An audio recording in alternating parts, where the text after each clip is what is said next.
I greet you this morning on this, my 46th anniversary as a priest in the Church of God. It was a Friday evening back in Essex, England, where along with 6 others, I was made priest. I'm getting ahead of myself here. All our families were there to greet us in the service of God. And we did have an evening of festivities, not knowing what the future will hold. I would be amiss if I did not talk about my friend and sometimes roommate, Joe Akanti. Joe Akanti was from Uganda, and he was one of our classmates. He was determined to go back to Uganda and work in the church in Uganda. It was an unstable time in the country of Uganda, but he went anyway. 3 months later, we never heard from him again. As Idi Amin killed several priests, and including the Archbishop of the cathedral. Joe's body was never found. We suspect that he was buried in a mass grave. May the soul of my dear friend Joe departed, and the mercies of God rest in peace. Amen. When I was made priest in 1974 on the 4th of January, the world was a different world. It was a world that if there was a murder, it would be on the front page of the newspaper for the next 6 weeks. It was a world that people did not take each other for granted. There was no social media to instantly report facts or non-facts. It was a world that when you go to church on Sunday mornings and you get there 5 or 10 minutes late, there will be no seat for you because the church is already packed. The church in this 21st century, its inception of congregation is dwindling. Even in our faith in the Anglican Church, it is read that we lost 9 million members last year alone. In the last decade alone. Our church pews, which once was fully packed, now dwindles. People are not going to church. The church is no longer generational. The church is a place where people go because it's something to do and not to look out for their own spiritual interests. I have been on the altar of the church since I was 4 years old, as an acolyte, an altar boy. I have served the church as a deacon and a subdeacon. I have served the church as a priest, and now as a bishop. And I thank God for my father and my grandfather and my family that surrounded me, even though they were not in favor of me becoming a priest. My dad wanted me to follow in his footsteps. Politics.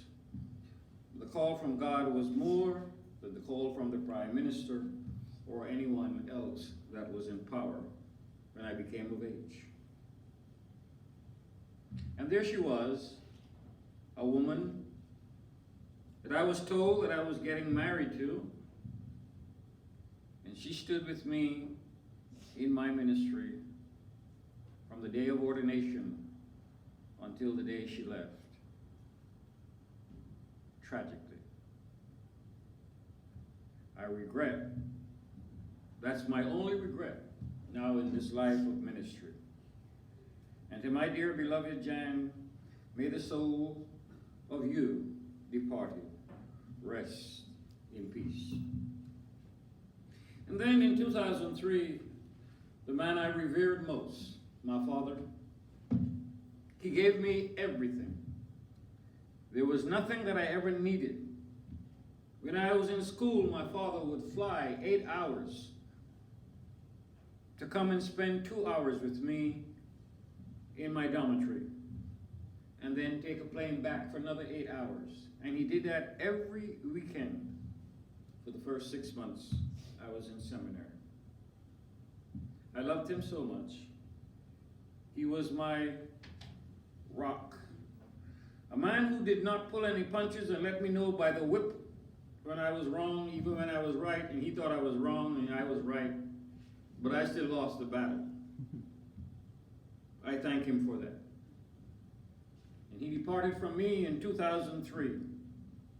The doctor said stomach cancer. And to my beloved father, may the soul rest in peace.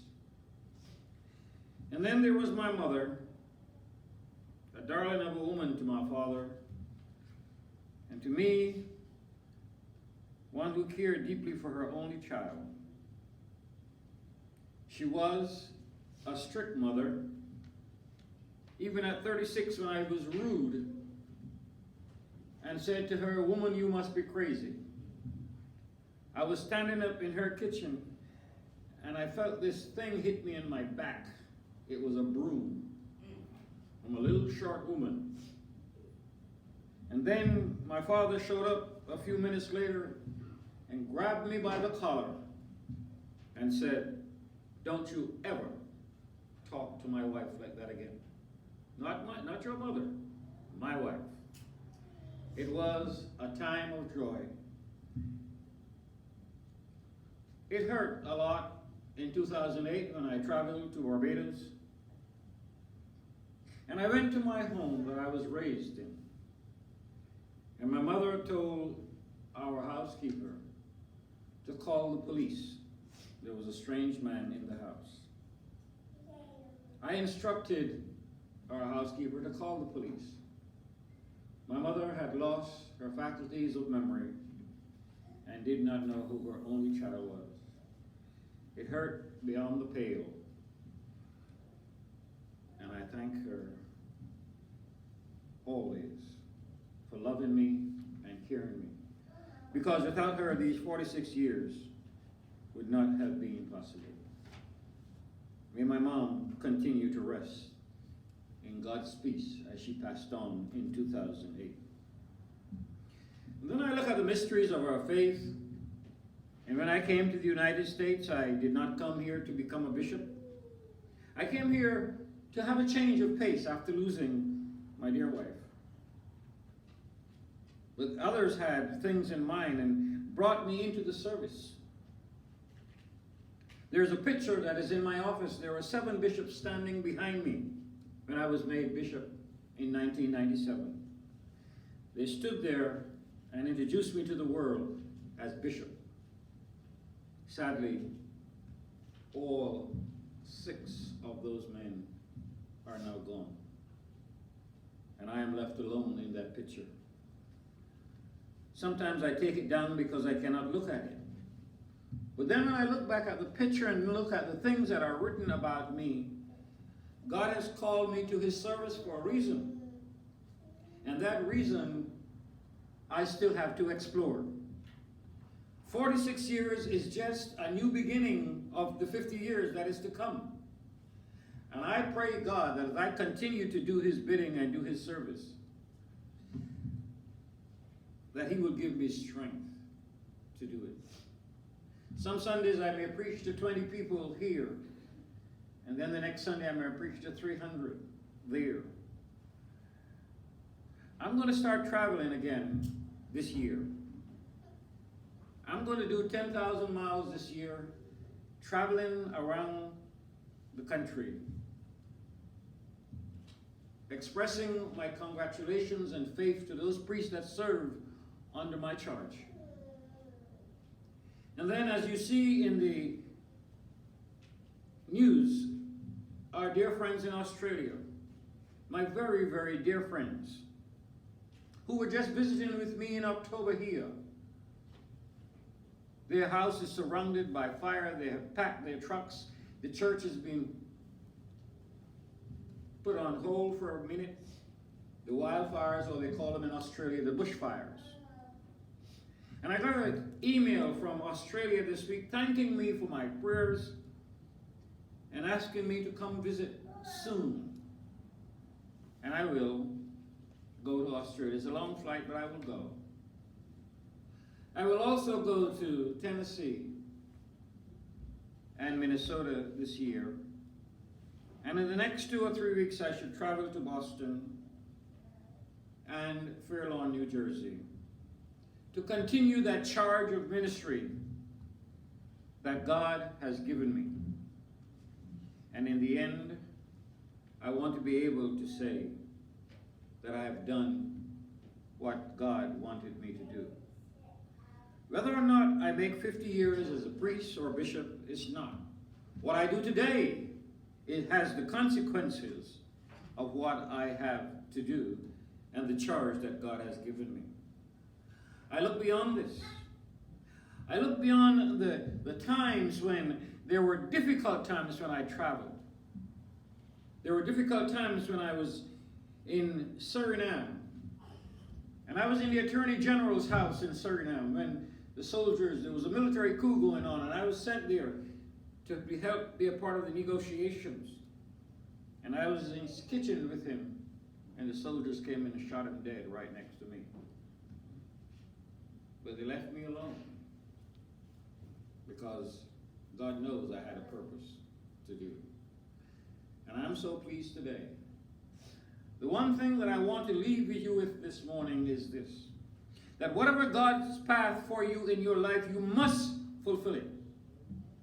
Don't get up and say God is going to do this and God is going to do that and this and that. Do what God gives you the will and the courage and the power to do.